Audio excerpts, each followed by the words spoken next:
Olá, pessoal! Começando aqui mais um vídeo da nossa série Pergunte para Psi. E hoje, infelizmente, a gente está chegando ao final da nossa série.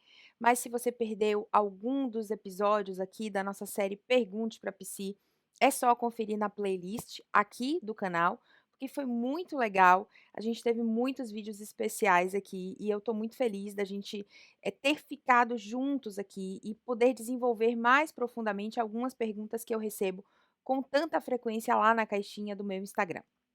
Mas, a gente não tem tanto motivo para tristeza assim, porque essa série está acabando, mas a gente vai começar na sequência a minha série favorita do ano, a série que eu não escondo de ninguém, que é a que eu mais gosto de fazer. Sei que muitos de vocês também amam. Sim, é o nosso amado Cinema e Psicopatologia, que vai começar já na semana que vem, e eu estou muito feliz por isso. Cinema e psicopatologia é aquele momento do ano em que eu escolho alguns filmes, algumas séries e eu faço análise dos personagens, eu comento sobre os possíveis diagnósticos, né, claro, sempre, personagens, né, da ficção baseados ali em um filme, em uma série, então eu estou muito animada porque eu não escondo, é o meu momento favorito do ano.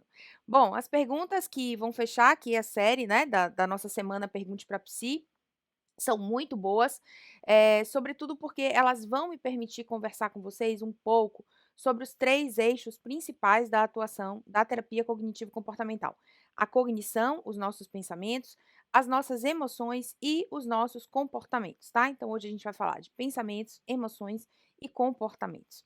Mas para vocês entenderem um pouco melhor cada tipo, né, de questão aqui que a gente vai, abordar, que a gente vai tratar nesse vídeo, a TCC, ela tem técnicas, muitas técnicas e, algumas delas são específicas para esses 3 eixos, para pensamentos, para emoções e para comportamentos.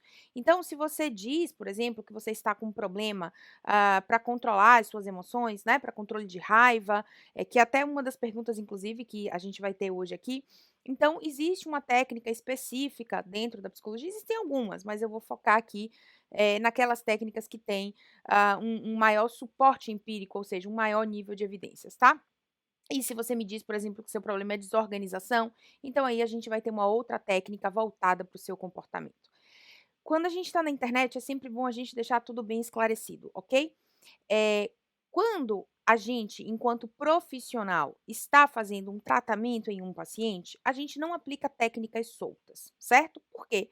Porque a probabilidade dessas técnicas isoladas terem um resultado de fato significativo a longo prazo para um paciente que tem um transtorno, para um paciente que tem um problema que de fato precisa de um acompanhamento, é relativamente baixa. O que a gente precisa fazer enquanto profissional? A gente precisa de um GPS, a gente precisa de um mapa, isso se chama conceitualização, né, ou formulação de caso, tá. E aí, como eu sei que toda vez que a gente ensina técnicas, né, na internet, as pessoas vêm dizer: "Ah, mas isso aí", profissionais principalmente, né, vêm criticar, então já deixo aqui o meu alerta, se você é profissional, saiba que apenas aplicar técnicas no seu paciente provavelmente não vai resolver o problema, você vai precisar de uma formulação de caso. Mas o meu objetivo aqui é conversar um pouco com quem não é profissional da psicologia e, talvez essas técnicas possam te ajudar, ainda que momentaneamente ou num momento específico da sua vida, mas se você tiver um transtorno, se você tiver alguma questão maior, procure um profissional da psicologia para te ajudar. O objetivo desses vídeos aqui voltados para leigos não é de modo algum substituir psicoterapia, ok? Então, só deixando aí esse esclarecimento, tá? E aí, voltando, né, quando eu digo para vocês que eu vou falar aqui, que eu vou apresentar para vocês as melhores técnicas, eu não estou dizendo as melhores na minha opinião, né, a minha, Fernanda Landeiro, tá? Não. Essas técnicas são algumas das, né, que têm um melhor suporte empírico, ou seja, que têm melhores evidências científicas para estes casos que eu vou abordar aqui, tá? Então, quando a gente fala que uma intervenção X ou Y tem as melhores evidências, a gente está querendo dizer que significa que aquela intervenção tem uma maior probabilidade de resolver ou de ajudar naquela questão específica, tá? Então, eu busquei aqui as técnicas que têm um melhor suporte empírico. Entendida essa parte, vamos para as perguntas. Primeira pergunta: Fernanda, sempre começo várias dietas, mas no meio do caminho eu furo e jogo tudo no lixo. E aí eu fico pior do que antes. Bom, eu vou responder essa pergunta porque talvez alguns de vocês não saibam, mas eu trabalho e dediquei boa parte da minha prática clínica, muitos anos, para emagrecimento, obesidade e transtornos alimentares. Então, esse tipo de queixa é muito frequente e revela algo que a gente chama na TCC de distorção cognitiva, tá? E aí eu vou explicar um pouco para você o que é uma distorção cognitiva para você entender. As distorções cognitivas, e não entenda a distorção de maneira pejorativa, tá? A distorção é aquilo que faz uma torção no caminho, digamos assim, ok? Então, você tem aqui seu caminho, de repente você faz uma torção e você pensa de um outro jeito, você faz alguma coisa que te atrapalha, tá? Que te desvia daquele caminho que era onde você queria chegar, ok? Então, vamos imaginar as distorções cognitivas exatamente desse modo. Então, uma distorção cognitiva é um modo de pensar que te atrapalha. Vou te dar alguns exemplos. Imagine que eu estou aqui dando aula e eu penso: todo mundo que está assistindo está odiando essa aula, tá? Isso é o quê? Isso é uma generalização. Eu estou dizendo que todo mundo está odiando. É possível que algumas pessoas não estejam gostando? Sim, é possível. É possível que algumas pessoas não gostem de mim, do meu modo de falar, da minha didática, tudo bem. Mas daí eu generalizar e dizer que todo mundo está odiando, né? Isso é uma generalização, tá? Eu também posso estar catastrofizando, né? Dizendo que todo mundo tá odiando, não é nem não gostando, é odiando, né, é o exagero ali, ok? Então, essa distorção de eu tenho um erro, eu tenho um tropeço, né, eu como um pedaço de chocolate, eu faço alguma coisa errada, alguma coisa ali fora da dieta, e então eu jogo tudo para cima, eu largo tudo que eu estava fazendo, eu desisto da dieta de alguma maneira, tá? A gente chama isso de pensamento dicotômico, que também é conhecido popularmente como 8 ou 80, tá? Então, isso acontece muito no contexto do emagrecimento, porque a pessoa pensa: ah, já que eu furei a dieta aqui, já que eu comi um pedaço de chocolate, já que eu provei a pizza do meu marido, então já estragou tudo e agora eu vou chutar o pau da barraca, vou comer tudo o que eu quiser. Tá? Eu sempre dou o exemplo, quando eu falo, né, desse pensamento dicotômico, que é muito comum quem está fazendo dieta, quem está em processo de emagrecimento, ter esse tipo de pensamento, que é o seguinte: imagine que eu tenho taças na minha casa, né? Taças de água, de vinho, sei lá. E aí, eu tenho um conjunto com 6 taças. Um belo dia, eu estava lavando uma dessas taças, a taça escorregou da minha mão, caiu na pia e quebrou. E aí eu penso: poxa, agora desfez o conjunto, né? Eu não tenho mais 6 taças, eu só tenho 5 taças. O que eu vou fazer agora? Vou pegar as outras 5 que estão guardadas no armário e vou quebrar. Porque, afinal de contas, eu já estraguei tudo, né, eu tinha 6 taças, agora eu só tenho 5. Eu não quero 5, eu vou quebrar tudo. Faz sentido? Não, né, porque ainda que ter o conjunto de 6 taças seja bom, você pode comprar só uma taça, não precisa comprar as 6, e nem sempre você recebe 6 pessoas, então às vezes você recebe 2, às vezes você recebe 4, dá perfeitamente para usar as 5 taças, tá. Então esse é um exemplo que as pessoas, acabam fazendo isso no emagrecimento, mas quando a gente tira para outros contextos, a gente vê que não faz sentido. Outro exemplo: eu estou aqui tomando café, e aí, digamos que eu estivesse com a blusa branca, caiu uma gotinha de café aqui na minha blusa. E aí o que que eu faço? Ah, agora eu vou derramar todo o café aqui na minha blusa, porque já que sujou um pouquinho, eu não quero mais a blusa toda limpa, agora eu quero ela toda manchada de café. Faz sentido? Não faz sentido, tá? Então o que que a gente precisa fazer nesses casos? Qual seria a melhor técnica em nível de evidências científicas que a psicologia, que a TCC tem para te ajudar nesses casos, tá? Então, a melhor técnica que a gente tem para trabalhar isso, para trabalhar essas distorções cognitivas, se chama registro de pensamentos disfuncionais, também conhecido pela sigla RPD, registros de pensamentos disfuncionais.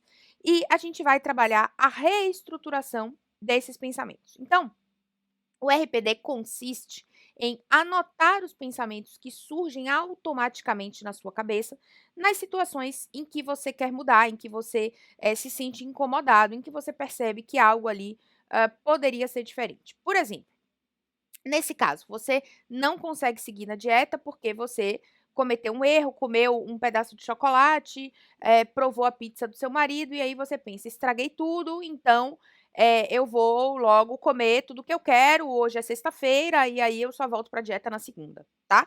Então esse é um pensamento dicotômico, é um pensamento tudo ou nada, 8 ou 80, tá claro?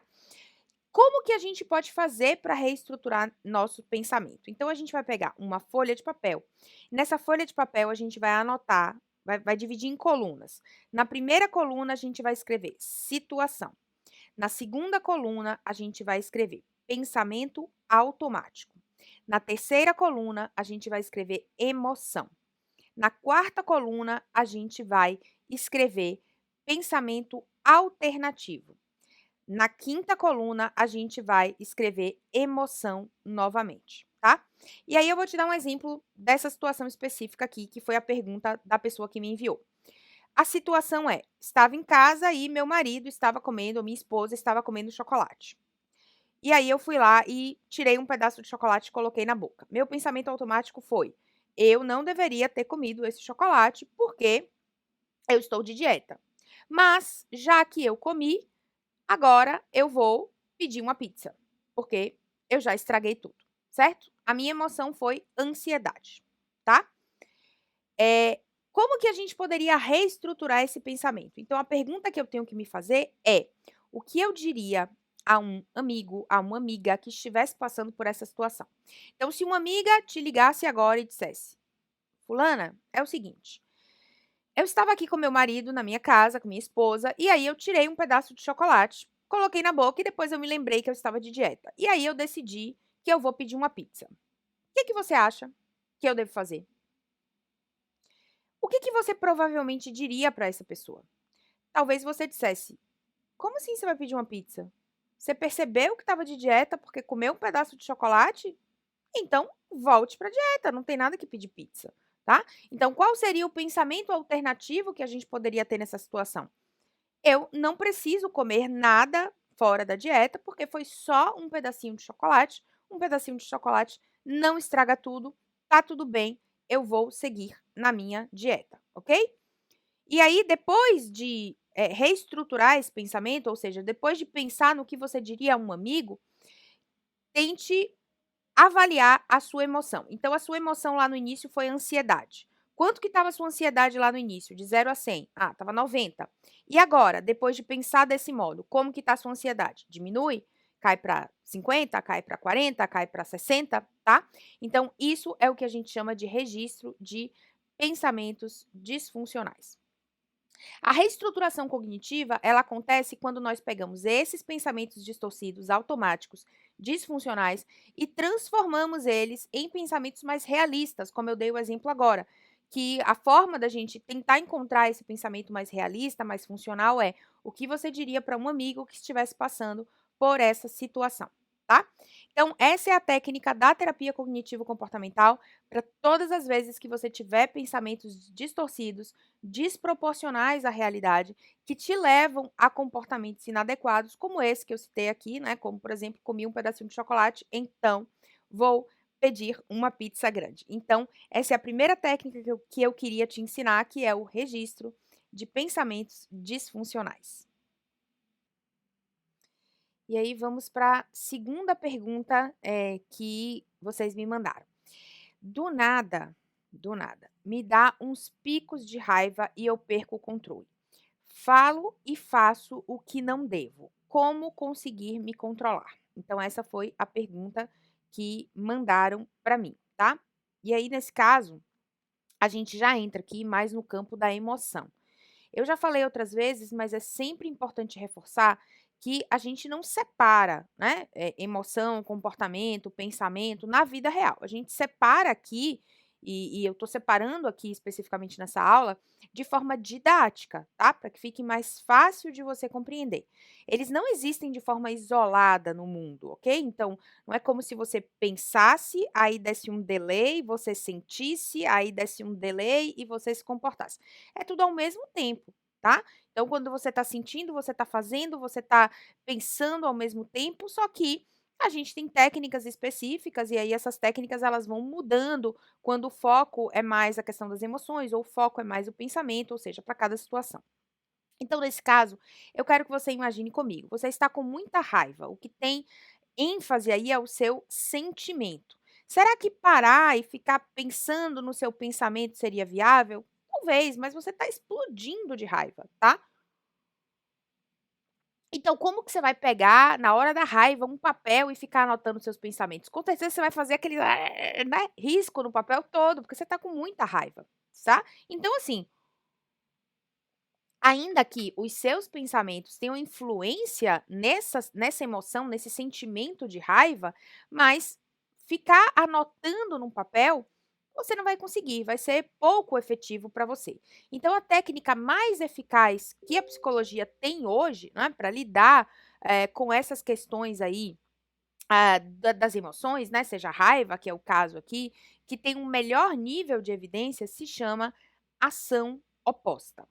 A ação oposta quer dizer que você vai fazer exatamente o contrário daquilo que você costuma fazer. Ou seja, se você grita sempre que você sente muita raiva, você vai falar com extrema calma. E aí você deve estar pensando, aí, mas se fosse assim, eu já tinha feito isso há muito tempo, né? Se fosse fácil, mas na verdade, para a gente conseguir atingir essa ação oposta, né, que é o resultado final da técnica, e para que ela funcione, a gente precisa, primeiro, identificar a emoção. Nesse caso, a emoção é raiva, tá? Que sinaliza, por exemplo, que alguma injustiça aconteceu com a gente. Segundo, a gente precisa checar os fatos. Então, o que de fato de injusto aconteceu comigo? E terceiro, se afastar do princípio de certo e errado e buscar fazer aquilo que é efetivo. E é aqui que entra a ação oposta. O que mais dificulta muitas vezes é que a gente não sabe dizer o que a gente está sentindo. Então eu escuto muito, né, dos pacientes, eu não sei explicar o que eu estou sentindo agora, eu não sei te dizer o que eu estou sentindo. Isso é um sinal de que a gente conhece pouco as nossas emoções. Como a pessoa que me fez essa pergunta falou da raiva, eu vou ajudá-la a identificar essa emoção. Então, a gente muitas vezes usa diversas palavras para descrever a emoção raiva. Que palavras são essas? Relacionadas especificamente à raiva: agitação, amargura, cólera, exasperação, ferocidade, frustração, hostilidade, incomodação, indignação, ira, irritação, eh, pessoa que fica queixosa, né, a pessoa que fala de vingança. Então, tudo isso aí a gente considera que está no espectro da raiva, certo? Quais são os eventos que podem desencadear, dar alguns exemplos aqui também, que podem desencadear esse sentimento de raiva. Então, por exemplo, ter uma importante meta perdida. Então, eu queria fazer tal coisa, mas aí não consegui, acabou o dia e eu me enrolei e as pessoas ficaram pedindo para eu fazer outras coisas que não era minha obrigação fazer, e aí eu me senti muito injustiçada, por exemplo. Um outro exemplo, né, as coisas não saíram como eu esperava, então isso desencadeia, né, uma emoção de raiva, tá. Então quando essas coisas aparecem, né, quando você tem essas emoções, tá, quando você chora muito, né, quando você, reclama muito, quando você cerra, né, os punhos, quando você franze a testa. Então, se você não consegue identificar que isso é raiva, a gente tem fortes indícios, né? Se você tem tensão muscular, range os dentes, tá? Então, ah, você pode reconhecer essas sensações e dizer para você mesmo: eu estou sentindo raiva, tá? E aí você se pergunta: por que eu estou com esse sentimento?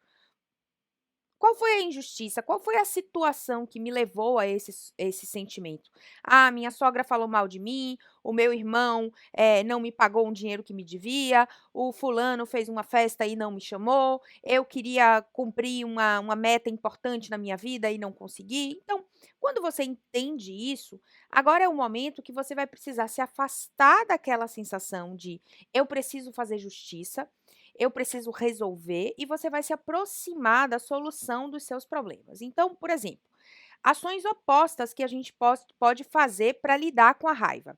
Fazer o oposto do seu impulso, né, da sua ação de estar zangado. Por exemplo, evitar delicadamente a pessoa com quem você está zangada, ao invés de ligar para ela e atacar ela, né, e xingar ela, tá. Então você simplesmente vai evitar, ela vai te ligar, você vai, né, binar a ligação. Por quê? Porque você não precisa fazer justiça, porque você não precisa provar para ela que ela está errada, tá. Tire um tempo de folga, inspire, né, faça uma respiração diafragmática, seja gentil com as outras pessoas que não têm nada a ver com isso, ao invés de começar também a agredir as outras pessoas que que não tem nada a ver com a situação, tá. Então essas são, ações opostas que você pode fazer. Quando você quer pensar mais a longo prazo, tá, a gente também pode pensar em ações opostas mais definitivas, mais permanentes, mais de longo prazo, tá, para a raiva. Então, por exemplo, imagine, né, a compreensão e a empatia pela outra pessoa. O que que essa pessoa que fez isso comigo pode estar sentindo, pode estar pensando para ter feito isso, tá? Tentar se colocar no lugar do outro, ver a situação do ponto de vista daquela pessoa, imaginar razões boas pelas quais ela fez isso, né, ou pelo menos razões não tão ruins, tá. Pensar que aquilo não é um ataque, uma ofensa direta a você, mas talvez estejam acontecendo outras coisas na vida daquela pessoa que levaram ela a agir daquela forma. Um outro ponto que a gente pode tentar fazer para a vida também é mudar a nossa postura. Relaxar as mãos com as palmas para cima, soltando os dedos, tá? Relaxar os músculos do peito, da barriga, relaxar aqui a mandíbula, relaxar os músculos faciais, tá? Mudar a fisiologia corporal. Então, praticar uma respiração compassada ao invés de essa respiração curta, tá? Inspirando profundamente, expirando devagar.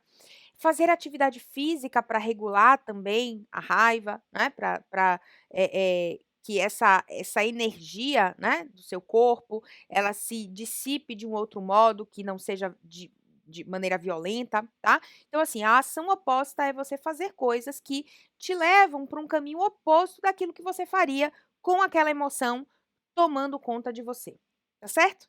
E por fim, a terceira pergunta que foi: qual o sentimento para conseguir manter um hábito? Qual o sentimento? Eu ainda estou na pergunta anterior. Qual o segredo para conseguir manter um hábito? Eu sempre começo motivada, mas em uma semana eu já estrago tudo. Bom, sempre que a gente fala de hábitos, a gente está falando de comportamentos. Então, a gente tem 2 técnicas na TCC com maior nível de evidências para a gente trabalhar os nossos comportamentos. A primeira delas é a ativação comportamental e a segunda é aprender a se recompensar no processo, tá? Então, a ativação comportamental é algo que a gente precisa fazer, é alguma coisa que a gente precisa iniciar no nosso comportamento para que a gente possa, sair do estado de inércia, tá. Então digamos, eu estou aqui sentada, eh assistindo aula. E aí o que é que eu preciso? Eu preciso ir para academia. Mas aqui sentada assistindo aula, eu não tenho vontade de ir para academia. O que que eu preciso fazer? Eu preciso de alguma maneira mudar alguma coisa no meu ambiente, ativar alguma coisa para que meu comportamento de ir para academia aconteça. Então, ao invés de continuar aqui sentada assistindo aula, eu posso me levantar, trocar a roupa da academia, pegar a vassoura, começar a varrer a casa, colocar uma música animada, tá? Para que eu sinta, né, esse ânimo e aí então eu vá para academia e principalmente na ativação comportamental a gente trabalha com a ideia de fazer mesmo sem vontade. Então se eu esperar a vontade chegar, talvez eu não vá nunca para academia. Eu preciso ir, mesmo não estando com vontade, tá? Já a segunda técnica, que envolve aprender a se recompensar no processo, ela é fundamental, porque normalmente sem ela acontece exatamente o que foi dito aqui, que é eu começo, mas depois eu largo, eu paro, tá? Então, se você não aprender a gostar de fazer, a se recompensar ao longo do processo, e você ficar esperando chegar no objetivo final para ser feliz, para gostar, para se recompensar, talvez você nunca chegue, tá? Então, pensa comigo. Digamos que você deseja, por exemplo, emagrecer. você quer perder 30 quilos, é muito peso, tá? Então, se você não curtir o processo, se você não for a cada quilo comemorando, a cada troca de número de roupa, se recompensando com isso, tá? A gente chama isso de reforço positivo. São atitudes, ações que reforçam o seu comportamento, que aumentam a probabilidade daquele comportamento continuar acontecendo. Então, em processos que são muito desafiadores, como fazer dieta, praticar atividade física diariamente, tá? Sempre que aparecer um obstáculo, uma dificuldade, você vai tropeçar e você vai acabar desistindo, porque o processo é sacrificante para você. Então, aprenda a se recompensar no processo, tá? Encontre gosto, encontre prazer, encontre vontade de fazer ao longo da sua trajetória. É isso que vai te manter focado no seu objetivo. Você precisa ter um objetivo, você precisa ter uma meta específica bem definida, para que durante esse processo você mantenha o foco nessa meta, para não se dispersar com coisas que vão acontecendo ao longo da vida, ao longo do seu caminho, tá bom? Bom, era isso. A gente está encerrando hoje aqui a nossa série Pergunte para Psi. Na semana que vem, a gente começa a nossa amada série Cinema e Psicopatologia. Eu espero todos vocês. A gente vai falar de filmes, de séries aí que tiveram grandes repercussões nos últimos meses. Então, eu espero todo mundo. Obrigada a todo mundo que acompanhou aqui a nossa série Pergunte para Psi. Um beijo, bom final de semana.